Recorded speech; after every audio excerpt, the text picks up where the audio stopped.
primer día literal que lanzamos el piloto, pues yo iba muy feliz en la van, ¿no? Hablando con los usuarios de bienvenidos a una nueva alternativa de movilidad, queremos construir esto, aquello. Y de pronto me avisan de, no, la segunda unidad no salió porque los taxistas nos cerraron y nos están golpeando la unidad y no nos están dejando salir. Y para mí fue como, ok, un check reality de a dónde estás entrando, ¿no? Hola, soy Alex Galvez y esto es Fundadores, el podcast donde me dedico a tener conversaciones con fundadores de startups latinoamericanas para deconstruir sus experiencias, su historia, sus errores, sus aciertos y así encontrar los aprendizajes, herramientas e inspiración que tú puedas aplicar en tu día a día. Bienvenido. Hoy estoy con Renato Picard, cofundador de Urban, una solución de movilidad en camionetas privadas que recientemente fue adquirida por Saul Holdings en $82 millones. Hablamos de la industria de movilidad, las dificultades y necesidades que existen, y la resiliencia que se necesita para ser emprendedor en esta industria. Hablamos de todo el proceso de venta de Urban, desde cómo empezó, cómo avanzó, el cierre y ahora la transición a ser parte de una empresa más grande. Fue una de las primeras salidas importantes del ecosistema mexicano, y fue un honor platicar con Renato y conocer toda la historia. Espero que disfrute esta plática tanto como yo. Renato, Sí, bienvenido a sí, sí, sí. Fundadores. Un placer tenerte en el podcast. No, muchas gracias por la invitación, Alex, y muy feliz de estar aquí y compartir. Bueno, tú empezaste Urban desde bastante pequeño, bueno, no pequeño, pero normal, ¿no? Pero el ecosistema era otro, sobre todo en esa época, ¿no? 2016, 2017. ¿Cómo era el ecosistema en esa época y cómo ha cambiado a lo que es ahora? Sí, totalmente, ¿no? O sea, como mencionas, por un lado, no existía ecosistema, ¿no? Y yo era muy, muy joven, ¿no? Entonces, empezando con la parte de muy joven, creo que era joven, pero también al ser joven no tenía tantas limitantes, ¿no? O sea, no tenía tantas creencias de qué tanto se podía o no se podía, cuánto tenía que aprender, era más en el día a día donde me topaba y decía, ok, me tengo que reinventar aquí.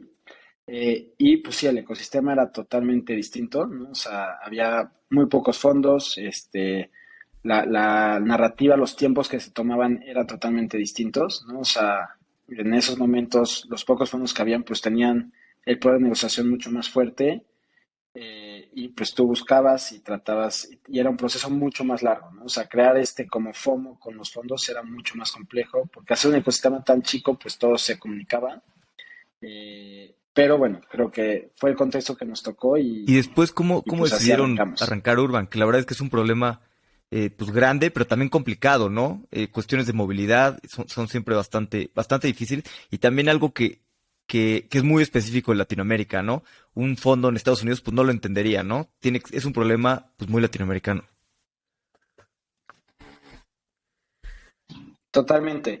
Entonces, mira, el por qué decidimos movilidad de una forma personal es porque a mí en mi día a día me gusta generar impacto, ¿no? Y vi que a través de la movilidad podía crear este impacto de realmente mejorar la calidad de vida de la gente, no en una forma muy romántica o en algo más simplista, pues si mejoras su viaje de punto A a punto B y le regresas un minuto al día, pues ya es algo, ¿no? Ya es tu granito de arena, y eso pues fue para mí lo más importante, tener ese propósito de, ok, estoy generando un valor positivo a la sociedad.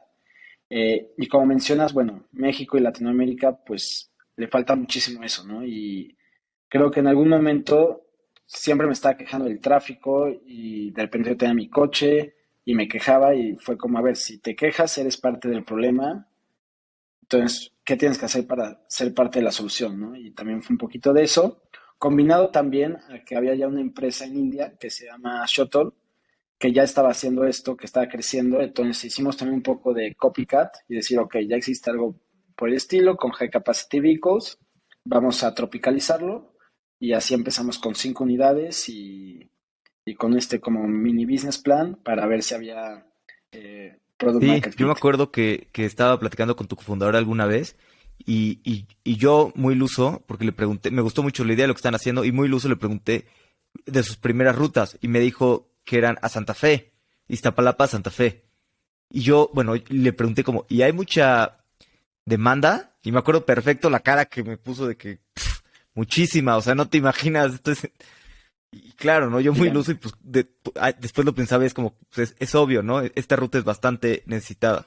Sí, totalmente. O sea, creo que algo que nuestro modelo de negocio no tenía como fricciones era el tema de la demanda, ¿no? O sea, es un dolor bien fuerte que la gente está pidiendo a gritos soluciones, ¿no? Y no es trivial porque México para Uber es una de las ciudades más importantes a nivel de bookings.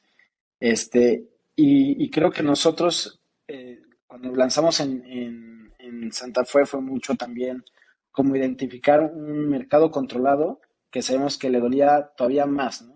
O sea, llegar a Santa Fe, muchos le llaman Mordor a Santa Fe y era un pain, ¿no? Cuando empezamos a hacer como estas encuestas, este, directo con posibles usuarios, pues te contan historias de, no, yo tengo dos celulares por si alguno me asaltan, le puedo dar un segundo, no, yo hago 3 horas de camino a mi casa solo de regreso, entonces empiezas a como juntar las fichas y dices, ok, ¿no?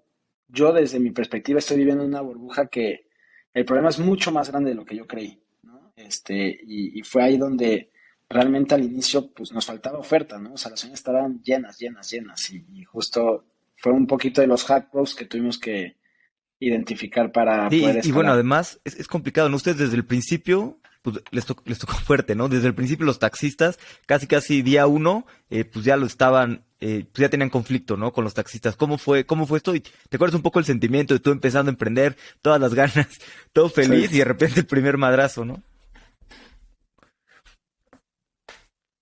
No, totalmente, Alex. Sí, o sea, mucho con mis inversionistas decían, les quitaron la virginidad el primer día, ¿no? Y esto fue porque el primer día, literal, que lanzamos el piloto, pues yo iba muy feliz, en la van, ¿no? Hablando con los usuarios de, bienvenidos a una nueva alternativa de movilidad, queremos construir esto, aquello. Y de pronto me avisan de, no, la segunda unidad no salió porque los taxistas nos cerraron y nos están golpeando la unidad y no nos están dejando salir. Y para mí fue como, ok, un check reality de a dónde estás entrando, ¿no? Y qué bien que fue al inicio porque fue como un validador de, ¿realmente quieres hacer esto? O sea, este tipo de disrupción, hay muchos grupos de interés que va a haber fricción y va a existir, ¿no? Entonces, ¿te sientes cómodo con eso, sí o no? O sea, obviamente no fue así de fácil, pero fue como, ok, ¿no? Aceptemos que este tipo de cosas van a pasar y creo que también mucho fui desarrollando mi personalidad en alrededor de decir, son cosas que van a pasar y tenemos que tomarlas con pragmatismo, siempre con atención y cuidado, pero dándole la importancia correcta, no ni mucho ni poco, ¿no? O sea, eso lo que se merece ese tipo de situaciones. Y no fue la única, ¿no? Y como sabemos, no va a ser la última. Es algo que siempre, continuamente se va a pasar de una u otra forma y ya nos sentimos mucho más cómodos también reaccionando a este tipo de eventos. Pero sí, definitivamente el primero fue como, ok, la disrupción duele y Claro, así va a ser un poco el sí, y camino. así es el camino, ¿no? Del emprendimiento. Oye, mencionabas que los, me dio un charrisa eso de que les quitaron la virginidad el primer día, que sus inversionistas les dijeron eso. O sea, ustedes pues para armar su MVP, ya habían levantado una pequeña ronda, creo que me parece con Nazca, ¿no? Y algunos otros, creo que Dila también.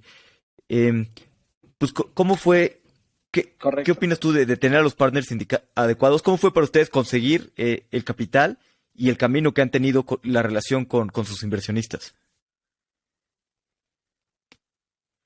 Sí, o sea, sí, es súper clave, ¿no? A quién invitas como inversionistas, ¿no? Y uno es que les entusiasme y realmente conecten a nivel personal contigo y que construyas una buena relación, para mí es súper crucial y entender que hay inversionistas para cada etapa, ¿no? O sea, tienes que identificar qué hoy tú necesitas y cuándo ya no necesitas ese tipo de apoyo, o conocimiento y cuándo necesitas otro tipo de inversionistas a lo mejor no sofisticados, pero con otro tipo de visión, ¿no? Para mí el proceso, ¿no? Yo estaba en una etapa de descubrimiento donde estaba entendiendo qué era hacer fundraising. Entonces, sí creo que una parte crucial es conectar a nivel humano, ¿no? O sea, realmente transmitirles confianza y que haya confianza de ambos lados, porque al fin y al cabo un inversionista te da un cheque y confía en ti, ¿no? O sea, nos, obviamente siempre hay un reference check, pero es una confianza donde va a decir, no va a estar revisándote, no quiero estar revisándote, confío en que tú lo vas a lograr ejecutar y si hay retos, me los vas a compartir y vamos a tratar de atacarlos en conjunto, ¿no? Entonces, para mí eso es lo primero, pero bueno, a lo mejor es lo más sencillo del lado del fundador, ¿no? Lo segundo es realmente tener una obsesión en entender tu business model, ¿no? O sea, creo que transmitir esa confianza es en esa obsesión de entender tus economics a perfección, ¿no? Cómo funcionan, cuáles son tus drivers, hacia dónde quieres ir, qué tienes que hacer específico para llegar a ese milestone que realmente estás vendiendo para la ronda, quiénes tienes que contratar, identificar tus debilidades, fortalezas. Creo que eso era súper clave porque al fin y al cabo los inversionistas necesitan validación, ¿no? Y cuando estás en un MVP, pues la única validación eres tú y tu capacidad de comunicar un business plan bien estructurado. Entonces, eso fue el caso, ¿no? Muchos nos, ¿no? O sea, eso creo que todo emprendedor lo vive, pocos son los que no reciben muchos nos, pero siempre tomando feedback, ¿no? O sea, feedback y es duro porque también tienes tus duelos donde dices, pues a lo mejor yo me estoy equivocando, ¿no? Y tienes que tener esa sensibilidad donde decir, sé lo que quiero y sé a dónde quiero ir versus realmente es factible poder hacer esto o no, ¿no? Y siempre tuvimos dudas muchas al inicio, pero creo que fue mucho también esta visión de propósito y de generar impacto, decir, si existe demanda, vamos a lograr hacer esto, ¿no? En nuestro caso, creo que los retos más complejos desde el inicio y hasta la fecha fueron Unit Economics, ¿no? Realmente, ¿cómo podemos, en la industria de movilidad, ¿no? Y no es trivial, Uber, Didi, todos tienen retos con Unit Economics porque lo que decimos es low margin, high volume, ¿no? O sea, el mercado es gigante, pero siempre tienes márgenes muy chicos, ¿no? Entonces, eso es algo que se identificó desde el inicio, como que se habló en conjunto con inversionistas de eso es lo que vamos a hacer hoy y así se va a ver en el futuro cuando generemos economías de escala.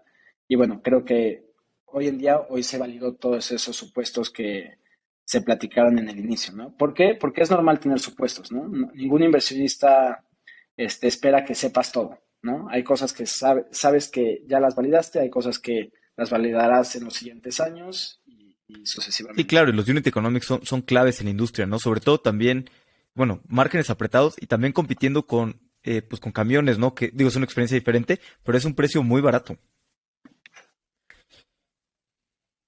Sí, y está subsidiado y justo lo que dice Alex es duro, ¿no? Porque cuando estás compitiendo con algo tan subsidiado, pues tu propuesta de valor tiene que ser bien fuerte y tienes que mantener siempre precios bien competitivos, ¿no? Entonces, de ambos lados estás constantemente apretando y buscando eficiencias, ¿no? Porque la gente quiere que tengas internet, ¿no? Pero quiere que sea accesible. Entonces, siempre buscando esos puntos medios y validando también qué usuarios queríamos capturar en ese momento, ¿no? Eso también para nosotros fue clave, ¿no? Hoy Urban es para este tipo de segmento y una vez que capturemos ese segmento nos vamos a mover a este tipo de segmento que tiene un valor adquisitivo menor. Y eso también es súper importante entender esos drives de cuándo ya podemos abrir la llave para capturar ¿Y otro cuáles tipo de eran los segmento. drives o cuáles eran las decisiones de cuándo pues empezar a capturar otro tipo de segmento?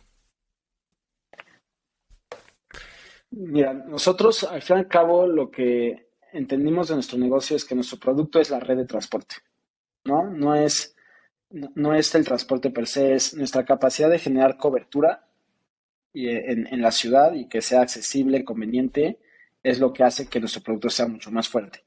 Entonces lo que dijimos es, ok, tenemos que generar cierta densidad de rutas y de disponibilidad para que realmente sea atractivo para la gente usarnos y que a la vez podamos aumentar la utilización de la unidad, ¿no? O sea, pensemos como una aerolínea. Entre más utilicemos la unidad, mejor podemos disminuir el precio por viaje. Entonces, una vez que logramos esa masa crítica de cobertura y de densidad de unidades, que podamos realmente salir cada media hora, que se pueda optimizar a mayor capacidad la unidad, es que realmente pudimos empezar a optimizar precios, ¿no? Y entender, dependiendo de la ruta, qué tipo de precio deberíamos de tener y a lo mejor poner unidades un poquito más austeras en rutas donde el mercado era un poquito con un menor Ok, valor súper adquisitivo, ¿no? interesante que cambien, bueno, los precios por ruta, obvio, y las unidades, ¿no? También, para pues, poder tener una red más grande. Oye, y me acuerdo que yo empecé a ver Urban de repente por todos lados, buenísimo, y me acordaba, ¿no? Que había hablado con Johnny, pues qué buena onda, Sí, está súper bien, estos cuates están creciendo, y de repente llegó la pandemia, ¿no? Que pues para la movilidad fue, pues un momento súper complicado. Aparte todos, ilusamente, no sé por qué, creíamos que iba a durar como 2, 3 meses, ¿no? Y que todo iba a llegar a la normalidad, y totalmente. obviamente, pues no, ¿no? Muchísimo tiempo y demás. ¿Cómo fue, pues para ustedes, estando en el mercado de la movilidad y enfrentarse, pues, contra un problema tan grande? O sea, un cambio tan radical de repente. No, totalmente, sí. Sí, mira, creo, en ese momento, ¿no? En enero, febrero, marzo, estamos en esta etapa de hypergrowth, ¿no? Donde decíamos, ok, estamos entre supply y demand, cuánto más ponemos, cuánto menos ponemos, adquirimos, ¿no? Esta maquinaria de el huevo y la gallina, ¿no? Contratando equipo, todo, con muy buena adopción, pero obviamente los retos de hypergrowth es que de repente se te puede ir de las manos, ¿no? De repente ves para atrás y estás haciendo un cash flow gigantesco a costa de crecimientos súper fuertes. Y bueno, el COVID de alguna forma pues fue un reality check y un freno de mano de decir, ve otras cosas y reinvéntate, ¿no? Afortunadamente creo que en nuestra cultura, pues siempre está la parte de resiliencia, ¿no? O sea, sí éramos como, Joao y yo, que es mi socio, siempre fuimos como muy guerreros, ¿no? O sea, muy como aferrados a vamos, vamos y hustling. Eh, y en la pandemia, pues uno, fuimos ingenuos, ¿no? Así como mencionas, Alex, en marzo le dijimos al equipo, bueno, nos vemos en un par de meses y listo. Y lo que pasó es, en menos de una semana, pues básicamente todo lo que habíamos construido en los últimos 2 años, pues se desplomó a casi cero, ¿no? Y digo casi cero porque mantuvimos como un 10% del revenue, que básicamente ese 10% pues era empresas B2B que nos empezaron a mostrar señales de que de hecho querían más servicios, ¿no? Entonces empezamos a voltear a ver a esta vertical más de B2B, que es algo que sabíamos que había potencial, pero nuestro foco era puro B2C, ¿no? Y en el COVID pues volteamos, empezamos a analizar y empresas como Procter, Amazon, Danone, pues empezaron a solicitar transporte y era para un case study mucho más específico enfocado a fábricas y parques industriales, ¿no? Entonces de ahí es que dijimos, ok, aquí hay una gran oportunidad, se está potencializando por el COVID, ya que en los parques industriales no querían que ninguno de sus colaboradores se infecte, ¿no? Porque pues, son cadenas de producción. Entonces ahí empezamos a atacar y fue un shift súper... En ese momento la verdad fue muy divertido porque no éramos también tan conscientes de qué era el COVID, ¿no? Entonces fue como, ok, manos a la obra, no hicimos ningún layoff, eso creo que fue súper importante, ¿no? O sea, le pedimos a nuestro consejo, danos un mes, ¿no? O sea, sabemos que somos movilidad, danos un mes para repensar, reestructurar y ver qué podemos hacer. Y eso fuimos súper transparentes con el equipo, ¿no? Fue como, a ver, somos movilidad, todos sabemos que hoy estamos muy, muy afectados y tenemos que repensarnos y reinventarnos como empresa, como personas, ¿no? Entonces, regresando a la parte de B2B, pues vimos esta oportunidad, todo el equipo empezó a hacer ventas, ¿no? O sea, tú hacías customer care, vamos, te toca ventas, ¿no? Y ahí empezamos a conseguir a cerrar bastantes empresas y en menos de un mes y medio recuperamos el revenue que Wow, qué teníamos impresionante. y al final del 2020 doblamos el revenue que teníamos, ¿no? Con un business model totalmente distinto, pero siempre pues, capitalizando las experiencias y conocimientos que ya hemos desarrollado, ¿no? Creo que aquí uno de mis principales aprendizajes fue el tema de dejar ir, ¿no? O sea, como founder de repente dices, este es mi modelo, es B2C, yo quiero impacto directo, quiero sentir al usuario cómo me califica en su NPS, casi casi en ratings y todo, versus decir, no, puedo hacer alguien más B2B, que es otra forma de impactar, que es otra forma de venta, de construir el producto. Y creo que eso pues lo soltamos, nos costó, ¿no? Porque el tema de B2C, para aquellos que hacen B2C, pues tienes ahí al usuario, ¿no? O sea, lo sientes su felicidad, sus frustraciones, y con un B2B es un poquito más alejado, ¿no? Conectar con ellos a veces es un poquito más, más complejo. Eso, y también mi segundo aprendizaje más fuerte fue la fuerza de los valores y la cultura, ¿no? Sé que es cliché decir cultura, pero realmente sí, creo que algo hicimos increíble en Urban fue el tema de cultura, ¿no? O sea, nos enfocamos mucho en realmente predicar con los valores, ¿no? O sea, el ser humano, ser ambicioso, impactante, persistente. Y esto realmente la gente en conjunto con el propósito de lo que está construyendo Urban, pues dijo, yo voy a sacarlo, ¿no? Vamos adelante, ¿no? Y fue esta como entusiasmo y activación colectiva que realmente logró que la empresa sobrellevara bastante positivo ¿Y cómo el COVID. construyes una cultura tan buena? O sea, por ejemplo, ustedes, ¿en qué momento, no? Porque estás empezando, primero es el modelo de negocios, levantar capital, y a veces, ¿en qué momento es el momento en el que se sentaron o que pensaron en la cultura activamente? ¿O qué tips le darías a alguien que está empezando y que quiere lo de Sí, cultura, pero a veces, pues, no es es muy importante, pero a veces no es tan urgente, ¿no? Y de repente cuando te das cuenta, pues la cultura ya está hecha, ¿no? O sea, ciertas cosas. totalmente. Súper, sí, creo que en nuestro caso fue eso, o sea, creo que la cultura se hace con las acciones, ¿no? O sea, no es de que estos son nuestros valores y vamos a adoptarlos, ¿no? Fueron como, el primer año no se definieron nada de valores ni nada, o sea, creo como mencionas, no se piensa en eso, estás más en un survival mode y en un tema de validación de modelo. Y más o menos como el año y medio dijimos, ok, ya empezamos a hacer una organización relativamente todavía muy chica, pero ya eran a lo mejor unas 15 personas, ¿no? Hicimos como un retreat y fue como, a ver, yo no voy a decir cuál es la cultura, vamos a hacer la cultura en conjunto, ¿no? Entonces empezamos a platicar, qué vemos, y creo que algo muy importante, mi socio Joao se enfocó mucho en eso también, ¿no? O sea, es algo que lo bajó mucho, o sea, como que le dio la importancia, la relevancia que se tenía que dar, y eso hizo que realmente lo bajáramos muy bien, y como no fue algo impuesto, sino acordado entre todos, ¿no? De qué sí éramos y qué no éramos, pues la adopción fue súper natural, ¿no? Y no quiere decir que esa definición es para siempre, ¿no? O sea, todo el tiempo repensamos, oye, ¿esto hoy nos define o no, no? ¿O qué queremos que nos defina? ¿Qué, para esta etapa, qué es lo que necesitamos? Entonces, para mí fue mucho eso y otra vez, ¿no? Para mí es cada cosa que un fundador hace se refleja y se exponencia fuertísimo a todos los colaboradores, ¿no? O sea, cosas buenas, ¿no? Y cosas malas. Entonces, ahí, bueno, está el libro de, ¿cómo se llama? What You Do Sí. Is Who You Are. Y es real, es real. O sea, esos son pequeños detalles que cuando crees que nadie te está viendo, los están viendo y son los que se repiten y se reflejan. Sí, totalmente. Como dices, la cultura son las acciones, ¿no? Puedes poner muy bonito unos valores en la web, lo que sea, pero lo importante son las acciones y sobre todo las acciones que todo el mundo hace cuando no hay nadie vigilándolos. Totalmente. Oye, y después de B2B, se quedaron más en el segmento B2B o recuperaron después ya con el movimiento B2B, B2C y crecieron las dos partes?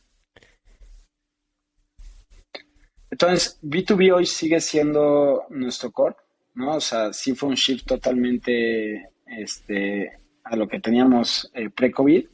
Sí retomamos el B2C, pero de una forma mucho más responsable, ¿no? Es decir, buscando mucho que los unit economics funcionen sin expandir rutas muy, muy agresivo, y entendiendo, siendo más pacientes en el B2C, ¿no? Es decir, consolidamos esta zona, consolidamos esta ruta, si una vez que consolidamos una ruta, empezamos a expandirnos con otra, porque al fin y al cabo nosotros, y bueno, la visión de Urban y ya en conjunto con Subu es repensar la red de transporte, y cuando la red de transporte no solo es una vertical, ¿no? No solo es transporte urbano o no solo es transporte interurbano, es realmente, sí nos mantuvimos mucho más en B2B, ¿no? O sea, contrario a lo que tuvimos pre-COVID.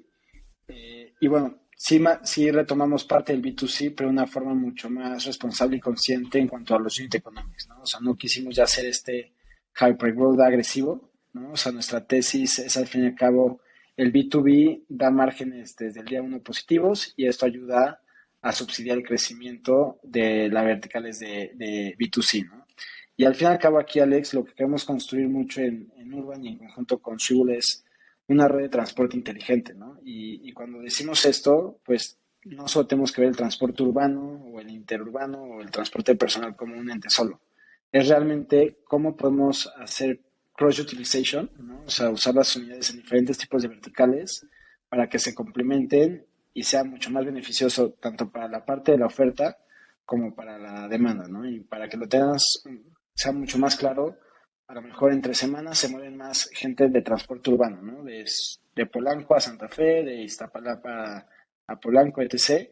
Pero a lo mejor fin de semana, pues la masa se mueve mucho más a transporte interurbano, ¿no? De Ciudad de México a Querétaro, a Pachuca. Entonces, nuestra capacidad de identificar esos patrones y rebalancear la oferta en función de esos patrones es mucho la visión que estamos construyendo aquí en Urban. Claro, que es la ventaja de la data, ¿no? Y de la tecnología y lo que te hace pues, realmente 10 veces mejor que una empresa de transporte tradicional. Totalmente. Sí, los data points en movilidad, o sea, tienes miles, ¿no? O sea, a veces creo que el reto es cómo lo priorizas y dónde le pones foco. Claro. Oye, y un poquito hablando de todos estos desmadres que han tenido los taxistas, después también pasó que les quitaron los permisos, un momento, luego la pandemia y la resiliencia, ¿no? Que han tenido a lo largo pues, de todo este tiempo. ¿Cómo le has hecho para mantenerte, pues, tú y el equipo tan resilientes, ¿no? Sobre todo en esos momentos en los que es muy complicado, ¿cómo encuentras la fuerza para seguir adelante y para seguir, sí, hacia Súper. adelante y construyendo?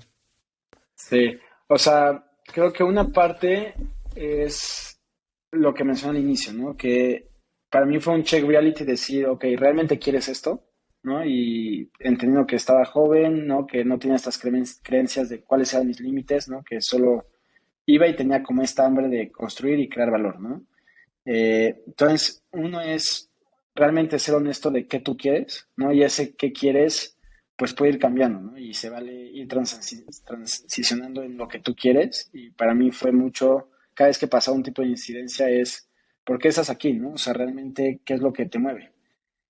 Puedes estar en otro lugar, ¿qué podrías estar haciendo? Y para mí siempre fue la respuesta, no, estás en el momento, en el lugar correcto, sigue, ¿no? Y me recuerdo que siempre me repetía mucho, si fuera fácil cualquiera lo haría, ¿no? Y Claro. eso es verdad para todo, ¿no? O sea, toda la gente dice, la tuvo facilísima, incluso un startup que haya levantado mucha, no, o sea, todos tienen sus complicaciones y si no, todos lo harían, punto, ¿no? Para mí es un poco eso. Eh, y también realmente es también como para mí el equipo y la responsabilidad con el equipo era algo que también me empujaba mucho, ¿no? A decir, ok, pues aquí se empuja y vamos adelante. Y no solo era algo que yo cargaba, ¿no? Ni mi socio, era algo que tratamos de siempre transmitir y ser transparente con toda la organización para que todos se hagan responsables de esto, ¿no? O sea, podemos hacer esto y esto es lo que se tiene que lograr para lograr salir adelante, ¿no? Y eso también empoderaba mucho al equipo. Estoy tratando porque tengo una idea, pero, o sea, resiliencia, voy a hacer ahí con una pausa, Alex, porque quería Sí, decir algo sí. ahí interesante. Eh, mm, mm, ya. Súper, ya me acordé.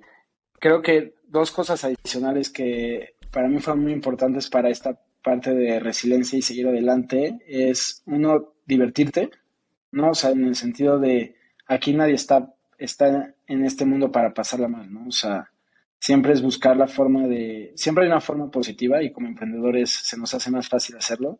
Entonces, por más que las cosas estén oscuras, siempre la puedes pasar bien, siempre hay espacio para reír un poco, para verlo de una forma un poco más sarcástica, ¿no? Y yo siempre, mucho mi filosofía es, pues algo tengo que aprender de esto, ¿no? Y eso me permitía mucho más enfocarme hacia dónde tengo que ir más que en el problema en sí, ¿no? Entonces era una forma de tener una perspectiva de decir, esto va a pasar y seguirá pasando, siempre va a haber obstáculos, el chiste es ver hacia adelante y ver esta parte optimista.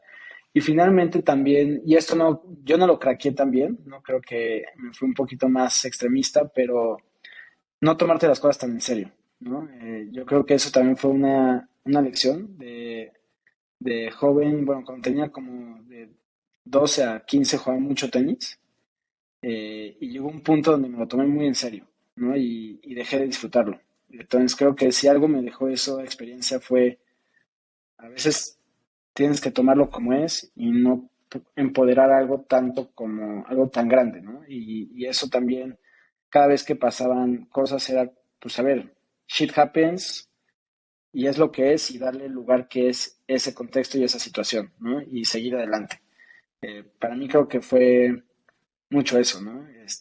Y otra vez repetir, ¿por qué estás aquí, no? O sea, yo no estás aquí para sufrir, ¿no? Estás aquí para construir valor con los retos que vengan y esos retos son, o sea, no son personales, son circunstanciales y listo, ¿no? O sea, todos lo vivimos de una u otra forma y es nada más un tema de seguir y ver las cosas positivas.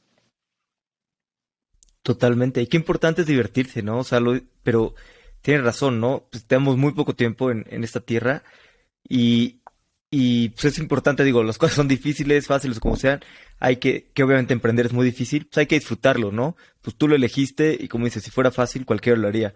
Y no sería nada peor, ¿no? Que emprendes 10 años y sufres y al final, pues son 10 años de tu vida que no recuperas, ¿no?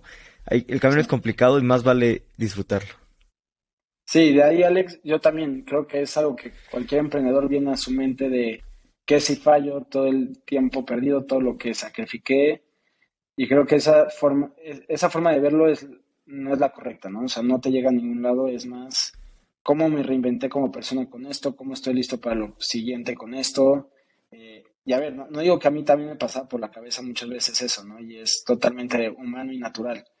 Pero justo es ese tema de identificar tus pensamientos y decir, ok, esto no me lleva a nada bueno y qué si realmente me va a llevar a algo positivo, ¿no? Totalmente. Y hablando un poquito el emprendimiento y bueno, pues hay emprendedores que buscan una salida. Y digo, aunque vendas, pues sigue construyendo la empresa, ¿no? No es como que se acabe. Que bueno, pues ustedes, pues vendieron a Soul Holding, felicidades, aparte, primera, Gracias, porque pues de Alex. las primeras salidas como ya con números grandes, ¿no? Importantes, o sea, no tan pequeños, a un buen, digo, son números públicos, 82 millones, felicidades. Muchas Eh, gracias, Alex. ¿Cómo fue? Es pues un misterio cómo funcionan, ¿no? Las salidas y a veces son negociaciones de meses, ¿no? O años y luego tardan años más ya que se cerró la negociación, años pues en cerrarse otras negociaciones y luego en hacerse público.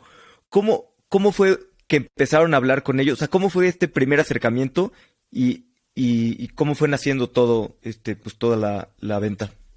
No, perfecto, Alex.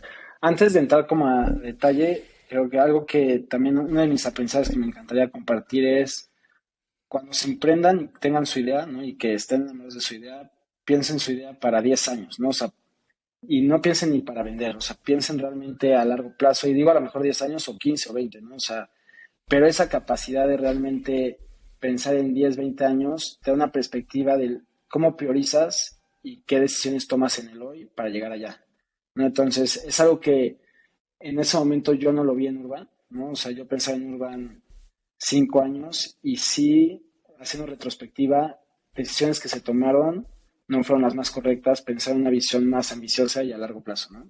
Pero bueno, ¿Cómo quería qué? como ¿Te acuerdas algo yo, específico? o sea, temas más también de producto, ¿no? O sea, tuvimos ahí un gran dilema que fue algo que nos afectó hasta hoy en día, que es rehacer todo, el backend, o trabajar sobre lo que ya existía, ¿no? Nosotros tomamos la decisión de trabajar sobre lo que ya existía y eso nos generó muchas ineficiencias, muchos errores en niveles operativos que hubiéramos podido mitigar si hubiéramos pensado que esto es para largo plazo, vamos a la grande, vamos a repensar todo y construirlo de manera correcta. Obviamente son decisiones bien complejas porque también Claro. tienes que mostrar resultados, tienes que mostrar nuevos productos, features, pero bueno, ¿no? Pues creo que totalmente si hubiera tenido una visión mucho más a largo plazo, me hubiera ido por reconstruir todo. Y Buenísimo. bueno, un poquito entrando a este romance de Lemonade, eh, literal lo digo es un romance porque es con una relación, ¿no? Y va poquito a poquito, de repente alguien da una pequeña señal, el otro responde y poco a poco pues se van como juntando y hasta que se formaliza ya como el casamiento, ¿no? Entonces, en nuestro caso, con Swivel habíamos tenido contacto ya hace mucho tiempo de manera informal y más como, pues estamos haciendo algo similar, compartamos como un poquito de conocimiento, pero hasta ahí, ¿no? Y empezamos a platicar de manera muy informal, ¿no? A conocernos hace ya como alrededor de 8 meses, ¿no? Y bueno, platicamos, ellos vinieron a México, ¿no? Que era importante, nos conocimos y creo que lo más importante fue culturalmente hicimos muy buen fit, ¿no? O sea, en términos de, también era una empresa que se movía por el propósito y por el impacto que había, existía mucha humildad, pero también ambición de crear impacto. Entonces, había varias cosas que de manera natural se vieron bastante positivas y ahí tuvimos como muchos este, pláticas, construir retos que teníamos, compartir como conocimiento.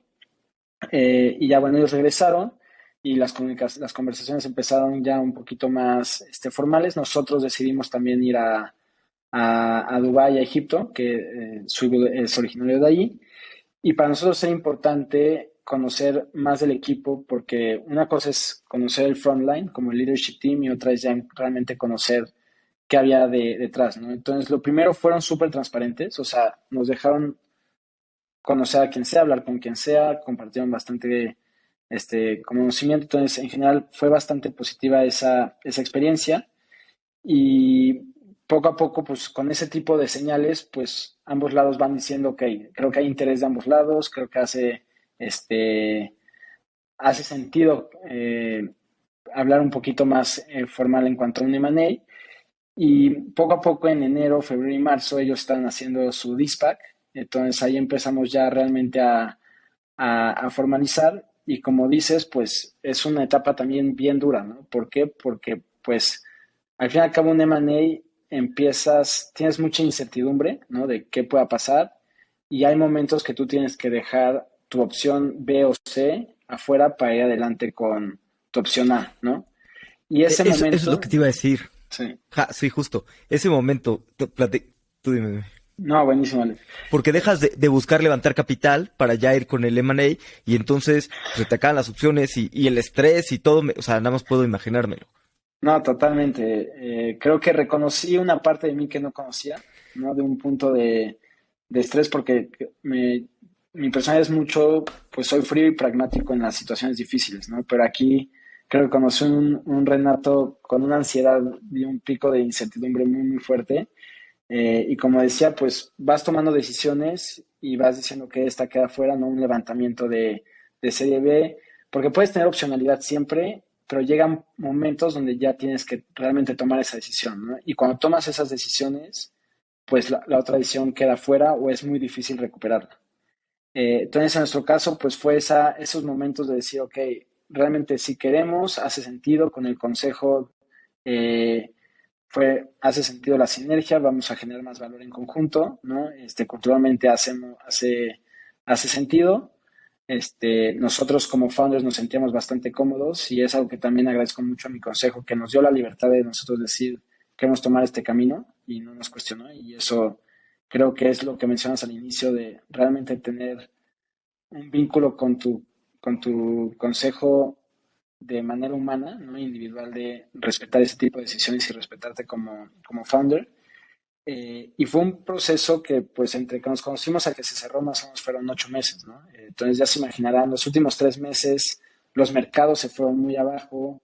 Entonces, todo eso, pues, metía un poquito de ingredientes a la combinación de incertidumbre bastante fuerte. Y ahí, ¿no? Como decía, pues me reconocí, era mucho vivir con esa incertidumbre, ¿no? Y yo creo que hubo unos 2 meses que no hacía paz con la incertidumbre hasta que dije, ok, a ver, tiene que pasar lo que va a pasar y este desapego a que se haga, soltarlo, ¿no? Y realmente cuando pasó eso fue como para mí liberador y ya, ¿no? Que dejar fluir que las cosas van a suceder como mejor convenga, ¿no? Y es difícil eso porque, pues como fundador, te aferras y dices, yo voy a hacer lo posible para que esto pase, ¿no? Pero llega un momento que ya nada está en tus manos y es un tema más filosófico de confiar, ¿no? Y decir, yo ya hice lo que me toca, ya, ¿no? Y cuando digo lo que me toca, pues documentos gigantes legales, ¿no?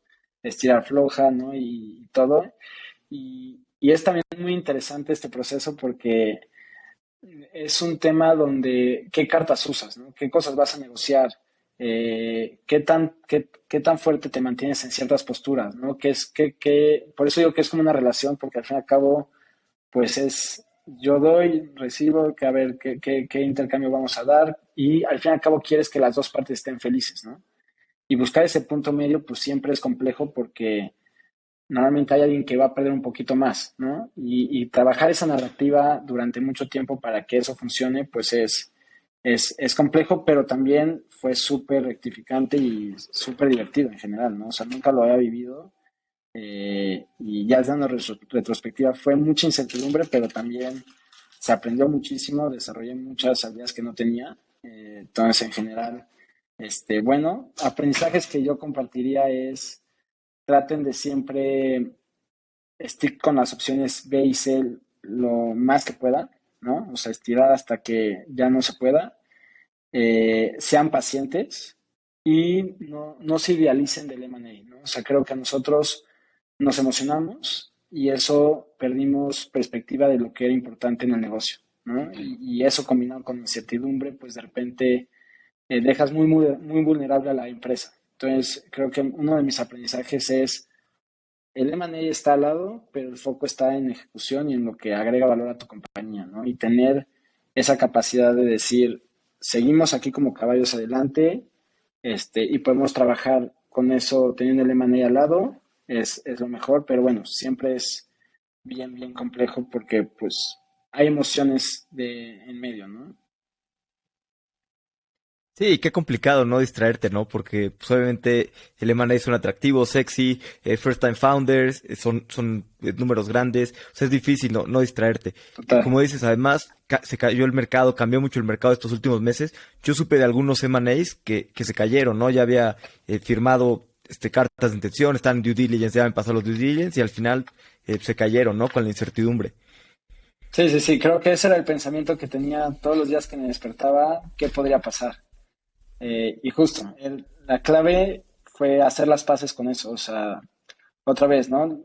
Lo que no te lleva a nada bueno, ¿para qué lo mantienes? Mejor soltarlo y creo que fue un poco lo que se trató de hacer, no del todo perfecto porque pues siempre ahí había como brotes de ansiedad, y ansiedad viene mucho también por responsabilidad, ¿eh? No también por un aferramiento de quiero el M&A, pero también de responsabilidad a tu equipo, a lo que viene, qué tendrías que hacer si no se concreta esto. Entonces, eran muchos pensamientos donde, por eso decía mucho mi retrospectiva, hubiera sido mucho más fácil si te enfocas en el negocio y trabajas paralelo con el M&A. Sí, y suena sencillo, ¿no? El ya dejar de pensar en eso, pero pues en la práctica es súper Súper complicado, ¿no? complejo. ¿Alguna cosa que hayas hecho para cambiar esa mentalidad y dejarte llevar y embrace the uncertainty? Mira, uno fue empezar a hacer ejercicio, no, eso creo que ayudó mucho y meditar. O sea, fue como, esas dos fueron las que me ayudaron bastante y retomar un poco esta parte de qué pasa si vuelves a empezar, ¿no? O sea, qué sea lo más feo, ¿no? O sea, volver a empezar y bueno, ya con las cicatrices, con los aprendizajes, pues se espera que la siguiente empresa pues sea mucho más smooth y sí, realmente sí lo creo, o sea, hoy en día tengo mucho más perspectiva y visibilidad de lo que se tiene que hacer, de los errores que hice. Entonces creo que hacer como pensar en eso y decir, ok, ¿qué es lo peor que puede pasar? También creo que alivianó bastante, ¿no? Y decir, pues tienes todas las oportunidades abiertas, ¿no? Fue un gran aprendizaje y siguiente, ¿no? Lo estoy hablando de la forma mucho más radical que podría pasar, ¿no? Porque siempre, pues como emprendedores vas a buscar la forma de sobrevivir y mantener. Claro. ¿Y cómo ha sido para ti ahora ser parte de un grupo más grande, estar en toda la integración y pues diferente, ¿no? Antes eran los fundadores y ahora integraciones, no decides como pues este cambio, ¿cómo ha sido para ti? Sí, o sea, creo que el primero es esta parte el desapego a tu bebé, ¿no? O sea, es decir, pues ya pierdo el control, ¿no? Y nos han respetado bastante la autonomía en México, pero tienes que ser pragmático y pierdes control, ¿no? O sea, eso es algo dado. Creo que a la comunicación, desde el principio, como hicimos nuestra tarea de temas culturales bastante fuerte, creo que la relación es súper importante y ha sido clave en toda esta parte de la integración, mucha comunicación, independientemente que son culturas distintas, creo que hemos sido bastante afín. Y creo que hoy en día los retos es realmente esta integración de producto, de tecnología, entender estos gap análisis, dónde están, a qué le priorizamos, ¿no? Nosotros lo que decidimos priorizar fue primero a la gente, ¿no? O sea, que tenga tranquilidad la gente